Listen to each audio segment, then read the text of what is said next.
அனைவருக்கும் காலை வணக்கம். கோவில்பட்டி முத்து விஜயன். செந்தமிழ்நாடு எங்கும் போதினிலே இந்த தேன் வந்து பாயுது காதினிலே என்று முழங்கிய மகாகவி பாரதியார் மணிமண்டபத்துக்கு இப்போ நம்ம வந்திருக்கோம். இது எங்கள் ஊர் கோவில்பட்டியிலேருந்து கிட்டத்தட்ட ஒரு 15 கிலோமீட்டர் தான் இருக்குது. மகாகவி பாரதியார் இதுதான் அவரோட மணிமண்டபம்.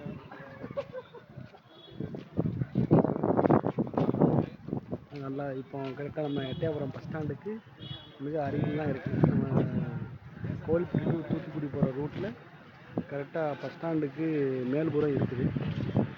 இந்த ரோட்லேருந்து உள்ளே வந்தோடனே நேராக வந்தோடனே இந்த நூற்றாண்டு பாரதியார் மணிமண்டபம் தான் மணிமண்டப கட்டிடம்.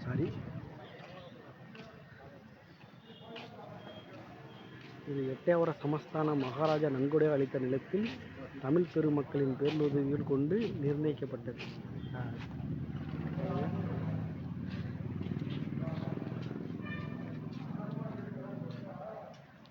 1793 இவரது கவிதையை பாராட்டி புலவர் பெருமக்களால் பாரதி என்ற பட்டம் இவருக்கு சூட்டப்பட்டது.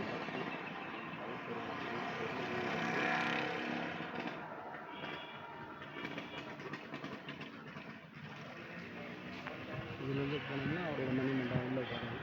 நல்லா பிரம்மாண்டமாக நல்லா அழகாக கட்டியிருக்காங்க பாருங்கள் மக்களே. ரொம்ப அருமையாகவும் இருக்குது. அதுக்கு முன்னக்கட்டி இது மணன்மணியம் சுந்தரனாரோட ஆவண காப்பகம் நூலகம் மாதிரி இருக்குது.